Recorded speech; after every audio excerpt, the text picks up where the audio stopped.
ಯಾರು ನನ್ನ ಏಕಾಗ್ರತೆಯನ್ನು ಭಂಗಪಡಿಸುತ್ತಿರುವ ಯಾರು? ಯಾರು ತಾಯಿ ನೀವು?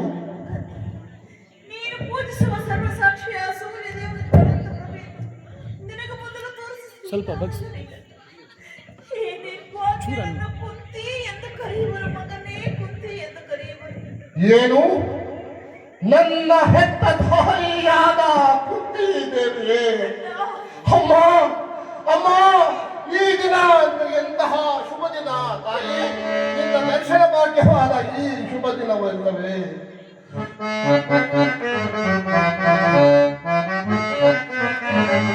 ಮಾತೆಯ ದರ್ಶನ ಭಾಗ್ಯವು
ಅಮ್ಮ, ನಾನು ನಿನಗೆ ಕೈಮುಗಿದು ನಮಸ್ಕರಿಸುವೆನು ತಾಯಿ.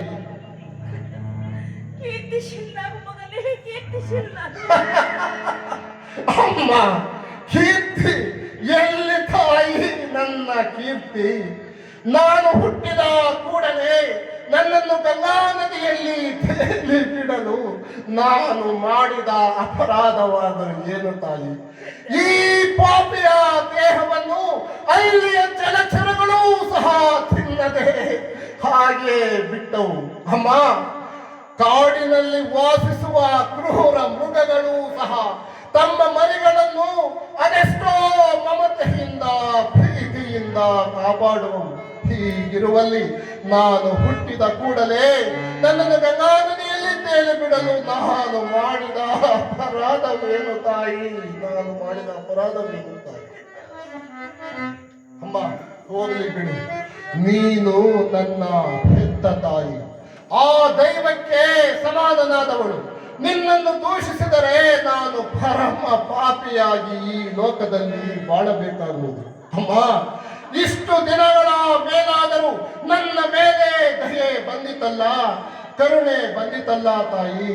ಇನ್ನು ನಿಮ್ಮ ಈ ಉಪಕಾರದ ಭಾರವನ್ನು ನಾನು ಈ ಜನ್ಮದಲ್ಲಿ ಹೇಗೆ ತೀರಿಸಿಕೊಳ್ಳಲಿ ತಾಯಿ? ಹೇಗೆ ತೀರಿಸಿಕೊಳ್ಳಲಿ?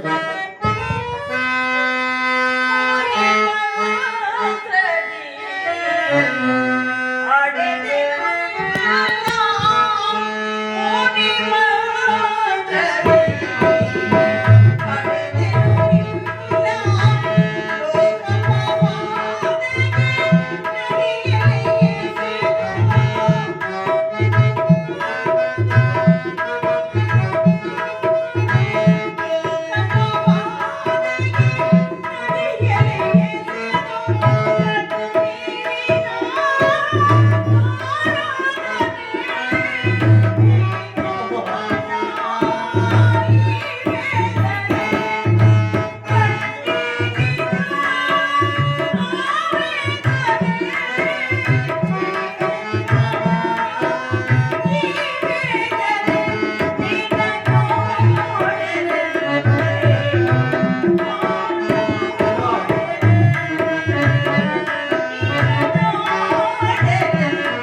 ಯುದ್ಧದಲ್ಲಿ ನಾನು ಮಾಡಿದ ಅಪರಾಧಕ್ಕಾಗಿ ಅಂದಿನಿಂದ ಹಿಂದೆ ಬರುವುದು ಎಷ್ಟು ನೊಂದು ಬೆಂದೆನು ಕಂದ. ನೀನು ಪಟ್ಟಿರುವ ಕಷ್ಟಕ್ಕೆಲ್ಲ ನಾನೇ ಕಾರಣ. ನನ್ನನ್ನು ಕ್ಷಮಿಸು ಮಗ, ಅಮ್ಮ, ನನ್ನನ್ನು ಕ್ಷಮಿಸು. ನೀನು ಹಾಗೆ ಮಾತನಾಡಬಾರದು ತಾಯಿ, ಹಾಗೆ ಮಾತನಾಡಬಾರದು. ವೀರ ಮಾತೆಯಾದ ನಿನ್ನ ಸೇವೆ ಮಾಡಲು ನಾನು ಹತಭಾಗ್ಯನಮ್ಮ. ನಿನ್ನ ಪಾದ ಸೇವೆ ಮಾಡುತ್ತಿರುವ ಆ ಧರ್ಮ ಭೀಮಾದಿ ನಕಲ ಸಹದೇವರುಗಳಲ್ಲವೇ ಸುಕೃತಿಗಳು. ನಾನು ಹತಭಾಗ್ಯ. ನನ್ನ ಕರ್ಮ ಫಲಕ್ಕೆ ನೀನು ತಾನೇ ಏನು ಮಾಡಬಲ್ಲೆ ತಾಯಿ, ಏನು ತಾನೇ ಮಾಡಬಲ್ಲೆ? ಆಗಿದ್ದು ಆಗಿ ಹೋಯಿತು. ಈಗಲಾದರೂ ನಿನ್ನ ತಮ್ಮಂದರೊಡನೆ ಸೇರಿಸುವಾಗಿ ಮಾಡುತ್ತೇನೆ. ಹಾ, ಪಾಪಿ ವೈರಿಗಳಾದ ಎಲ್ಲಿಗೋಗ್ಬಿಟ್ಟಿದ್ದೀನಿ. ಕೌರವರೊಡನೆ ಸೇರಿ ಕೇಳನ್ನ ಹೊರಡನೆ ಒಡನೆ ಸೇರಿ ಪಾಂಡವರು ಕೇಳನ್ನು ಆರೈಸಬೇಡ, ಸೌಭಾತ್ರ ದಾನವನ್ನು ಮಾಡು. ಅಮ್ಮ, ಈ ಒಂದು ವಿಚಾರವನ್ನು ಮಾತ್ರ ಕೇಳಬೇಡ ತಾಯಿ. ಸೂರ್ಯ ಚಂದ್ರಾದಿಗಳಿರುವವರೆಗೂ ನಾನು ನನ್ನ ಸ್ವಾಮಿಗೆ ದ್ರೋಹವನ್ನು ಮಾತ್ರ ಮಾಡಲಾರೆ ತಾಯಿ, ಮಾಡಲಾರೆ. ಎತ್ತ ತಾಯಿ, ನಾನು ನಿನ್ನಲ್ಲಿ ಶರಣರನ್ನು ಬೇಡಿಕೊಳ್ಳುವುದು.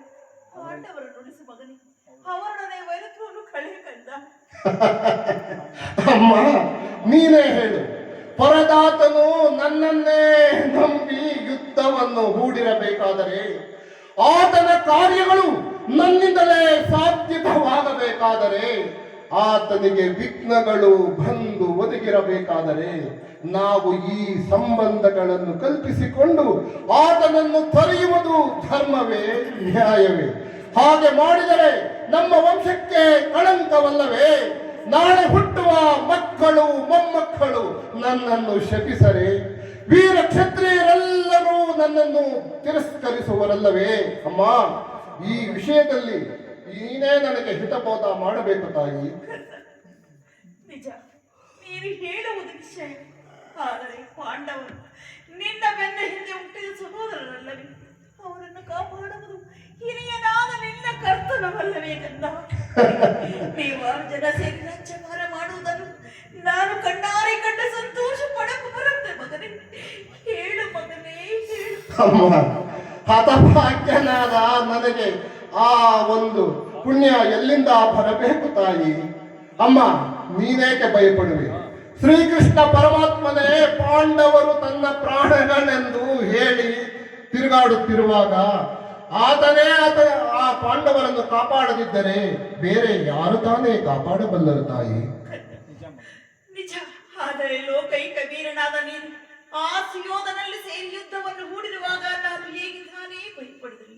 ಹೋಗಲಿ ಮಗನು, ಯುದ್ಧದಲ್ಲಾದರೂ ಎದುರು ಪರಮುಖ ನಾವು ಕಂದ. ಎಂತಹ ಮಾತನ್ನು ಆಡುತ್ತಿರುವೆ ಅಮ್ಮ?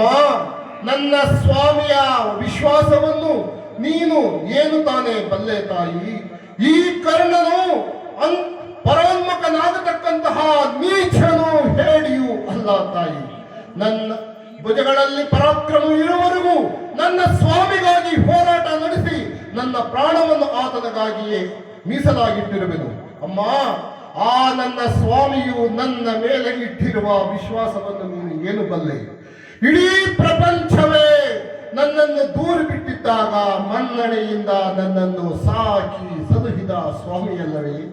ಕುಲಹೀನನಾಗಿದ್ದ ನನ್ನನ್ನು ಉದ್ಧಾರ ಮಾಡಿ ನನಗೆ ಅಂಗರಾಜ್ಯ ಪಟ್ಟಾಭಿಷೇಕ ಮಾಡಿಸಿದನಲ್ಲವೇ ಆ ನನ್ನ ಸ್ವಾಮಿ?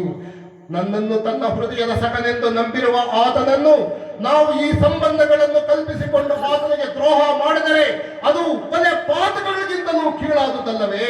ಸತ್ಪ್ರಸೂತನಾದ ನನಗೆ ಅದು ಅಪಖ್ಯಾತಿಯಲ್ಲವೇ? ಅದು ನಿನಗೂ ಸಹ ಅನ್ವಯಿಸುವುದಿಲ್ಲವೇ ತಾಯಿ? ಆದ್ದರಿಂದ ಹೇಳುವುದು ಕೇಳು ತಾಯಿ. ನಾನು ಯಾವ ಕಾರಣಕ್ಕೂ ನನ್ನ ಮೈಯಲ್ಲಿ ಉಸಿರಿರುವವರೆಗೂ ನಾನು ಪರಾನ್ಮುಖನಾಗಲಾರೆ ತಾಯಿ. ಹೋಗಲಿ ಬಿಡು. ಪಾಂಡವರೊಡನೆ ಕೂಡಿ ಬಾಳುವ ನಿನಗೆ ಇಷ್ಟವಿರುತ್ತದೆ. ನಾಳೆ ನಡೆಯುವ ಘೋರ ಯುದ್ಧದಲ್ಲಿ ಪಾಂಡವರು ನಿನಗೇನಾದರೂ ಎದುರಾದರೆ ಅವರನ್ನು ಮಾತ್ರ ಕೊಲ್ಲಬೇಡ ಕಂದ. ಅವರನ್ನು ಉಳಿಸು ಮಗನೇ, ಅವರನ್ನು ಉಳಿಸು. ಅಮ್ಮ, ಎಲ್ಲ ಪಾಂಡವರನ್ನು ಬೇಕಾದರೆ ಉಳಿಸುತ್ತೇನೆ, ಆದರೆ ಆ ಅರ್ಜುನನನ್ನು ಮಾತ್ರ ಉಳಿಸಲು ತಾಯಿ. ಅರ್ಜುನ ಮೇಲೆ ನಿನಗೇಕೆ ಕಂದ ಎಷ್ಟೊಂದು ವೈರ ಹೌದು ತಾಯಿ, ಹೌದು. ಅರ್ಜುನನೊಡನೆ ಹೋರಾಡುವುದನ್ನು ಆ ನನ್ನ ಸ್ವಾಮಿಯು ನೋಡಿ ಸಂತೋಷ ಪಟ್ಟರೆ ತಾನೆ ನನ್ನ ಜನ್ಮವು ಸಾರ್ಥಕವಾಗುವುದು ತಾಯಿ. ಅಮ್ಮ, ಹೇಳುವುದು ಕೇಳು. ಈ ಪ್ರಪಂಚದಲ್ಲಿ ನಮ್ಮಿಬ್ಬರಲ್ಲಿ ಒಬ್ಬರಿಗೆ ಮಾತ್ರ ಸ್ಥಾನವಿರುವುದು. ಒಂದು ವೇಳೆ ಅರ್ಜುನನಿಂದ ನಾನೇ ಹತನಾದರು ಅಥವಾ ನನ್ನಿಂದಲೇ ಅರ್ಜುನನು ಹತನಾದರು ನಿನಗೆ 5 ಜನ ಮಕ್ಕಳು ಉಳಿಯುವರು ತಾಯಿ. ಏಕೆ ಚಿಂತಿಸುವೆ? ಮಗನೇ, ನಿನ್ನ ಇಚ್ಛೆ ಇದ್ದಂತಾಗಲಿ. ಆದರೆ ಕಟ್ಟೆ ಕಡೆಯದಾಗಿ ತಾಯಿಗೊಂದು ಮಾತನ್ನು ನಡೆಸಿಕೊಡುವೆಯ ಮಗನೇ? ಹೇಳು ತಾಯಿ, ಅದೇನು ನುಡಿಸಿಕೊಡಬೇಕು? ಸತ್ಯವಾಗಿ ನಡೆಸಿಕೊಡುವೆಯ? ಅಮ್ಮ, ವೀರಮಾತೆಯಾದ ನಿನ್ನ ಉದರದಲ್ಲಿ ಜನಿಸಿದ ನಾನು ನಿನ್ನದೊಂದು ಪ್ರಾರ್ಥನೆಯನ್ನು ಸಹ ನಡೆಸಿಕೊಡಲಾರದ ಹೇಳಿ ಎಂದು ನನ್ನನ್ನು ಭಾವಿಸಿದ ತಾಯಿ. ಹೇಳು ತಾಯಿ. ನುಡಿದದನು ನಡೆಸಲಾರದ, ನುಡಿದದನು ನಡೆಸಲಾರದ ಕೊಡುಕೂಡದೆ ಸೂರ್ಯತನಗೆ ಬಿಡು ಬಿಡು ಚಿಂತೆಯ ಮಾತೆಯೇ, ಬಿಡು ಬಿಡು ಚಿಂತೆಯ ಮಾತೆಯೇ, ಬಿಡು ಬಿಡು ಚಿಂತೆಯ ಮಾತೆಯೇ, ನಡೆಸುವೆ ಧರ್ಮದಾಣೆ ಮದ್ವಿತನಾಣೆ ಜನನೇ.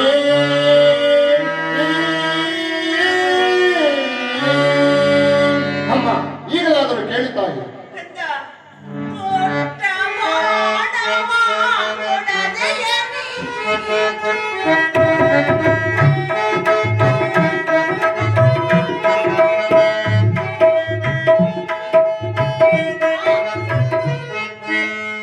ಮಾತೆಯ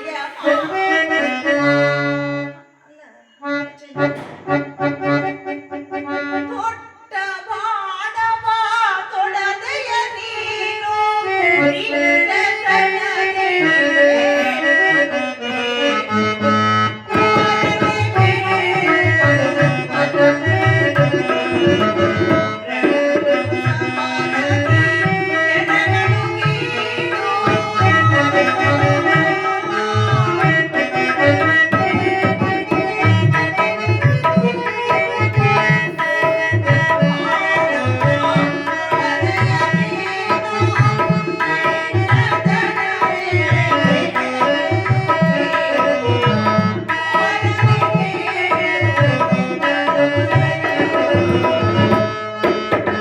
ಅಮ್ಮ, ನಾನು ಹೇಳುವುದೇನೆಂದರೆ, ನೀನು ಯುದ್ಧ ಮಾಡುವಾಗ ಒಮ್ಮೆ ದೊಡ್ಡ ಬಾಣವನ್ನು ಪುನಃ ತೊಡಬೇಡ ಅಮ್ಮ, ಎಂತಹ ಮಾತನ್ನು ಕೇಳಿಬಿಟ್ಟೆ ತಾಯಿ. ದುರ್ಯೋಧನ, ನೀನು ಈಗಲೇ ಕೆಟ್ಟೆ.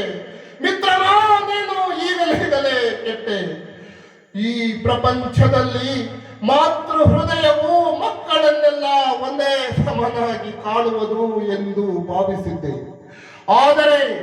ಆದರೆ ದುರ್ವಿಧಿಗೆ ಸಿಕ್ಕಿದ ಮಾನವನಿಗೆ ಮಾತೃ ಹೃದಯವೇ ವಂಚನೆ ಎನ್ನುವುದರಲ್ಲಿ ಸಂದೇಹವಿಲ್ಲ. ಪಂಚಭೂತಗಳಿರ, ಅಷ್ಟದಿಕ್ಪಾಲಕಗಳಿರ ಆ ನನ್ನ ಸ್ವಾಮಿಯನ್ನು ನೀವೇ ಕಾಪಾಡಬೇಕು. ಇಂದ್ರನು ಮೋಸದಿಂದ ಬಂದು ನನ್ನ ಕವಚವನ್ನು ಅಪಹರಿಸಿದನು. ಆತನ ದುರಾದೃಷ್ಟಕ್ಕೆ ವಿದುರನು ಬಿಲ್ಲನ್ನು ಮುರಿದು ಬಿಸಾಡಿದನು. ಶ್ರೀಕೃಷ್ಣ ಪರಮಾತ್ಮನು ಬಂದು ನನ್ನ ಜನ್ಮ ವೃತ್ತಾಂತವನ್ನು ತಿಳಿಸಿ ನನ್ನ ಹೃದಯದ ಸ್ಥೈರ್ಯವನ್ನೇ ಕಿತ್ತು ಹೋದನು. ಈಗ ನನ್ನ ಹೆತ್ತ ತಾಯಿ ಬಂದು ದೊಡ್ಡ ಬಾಣವನ್ನು ತೊಡಬೇಡವೆಂದು ವಾಗ್ದಾನವನ್ನು ಪಡೆಯುತ್ತಲಿರುವಳು. ಆಹಾ, ಪ್ರಪಂಚ, ದೈವ ಎಲ್ಲವೂ ಸಜ್ಜು ಮಾಡುತ್ತಿರುವುದು. ಮಾಡಲಿ, ನನ್ನ ಬಾಹುಗಳಲ್ಲಿ ಪೌರುಷ ಇರುವವರೆಗೂ ನನ್ನ ಸ್ವಾಮಿಗಾಗಿ ನಾನು ಆಗತಕ್ಕದ್ದನ್ನೆಲ್ಲ ನೋಡಿಯೇ ಬಿಡುವೆನು. ಉಳಿದರೂ ದೈವೇಚ್ಛೆ, ಅಳಿದರೂ ದೈವೇಚ್ಛೆ. ಅಮ್ಮ, ಹೋಗಿ ಬಾ ತಾಯಿ, ಹೋಗಿ ಬಾ. ಶ್ರೀಕೃಷ್ಣ ಪರಮಾತ್ಮನ ಕುಟಿಲೋಪಾಯವು ಈ ಯುದ್ಧದಲ್ಲಿ ಫಲಿಸಿತು ತಾಯಿ. ಇನ್ನು ನಮಗೆ ಜಯವಿಲ್ಲ. ನಿಮ್ಮೆಲ್ಲರ ಇಷ್ಟದಂತಾಗಲಿ. ಇಗೋ ವಾಗ್ದಾನವನ್ನು ನೀಡುತ್ತಿರುವೆನು, ತೊಟ್ಟ ಬಾಣವನ್ನು ನಾನು ತೊಡುವುದಿಲ್ಲ ಎಂದು. ನೀನು ಸಂತೋಷವಾಗಿ ಹೋಗಿ ಬಾ ತಾಯಿ. ಹೌದು ಕಂದ, ನಿನ್ನ ಮಾತಿನಲ್ಲಿ ಸಂದೇಹವಿಲ್ಲ ಆಯ್ತಾ? ಸ್ವಲ್ಪ ದೂರ ಹೋಗಿ ಆಮೇಲೆ ಕರೀತಾರೆ ಅವರು. ಆಡೊಂದೈತೆ ಇವ್ರದ್ದು ಯಾರು ಕರ್ನಾಟಕ. ಇಲ್ಲೇ ನೀವು ಸ್ವಲ್ಪ ಈ ಫೋನ್ ಕರೀತಾರೆ. ಅಮ್ಮ, ಅಮ್ಮ, ನಿನ್ನನ್ನೇ ಕರೆಯುತ್ತಿರು. ಬಾ ತಾಯಿ. ಕರೆದೆಯ ಮಗನೇ? ಕರೆದೆಯ ಮಗನೇ? ಹೌದು ತಾಯಿ, ಮಾತಾಡಿ. ಬಾ ತಾಯಿ.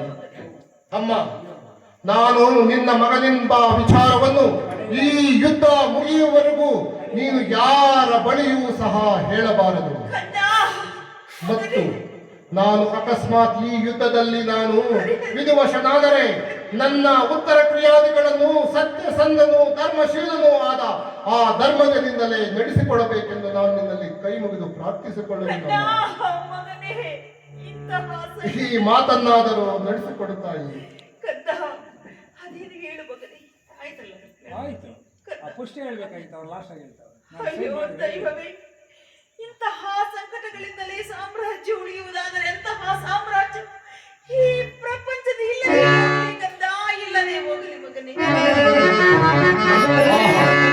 ಈ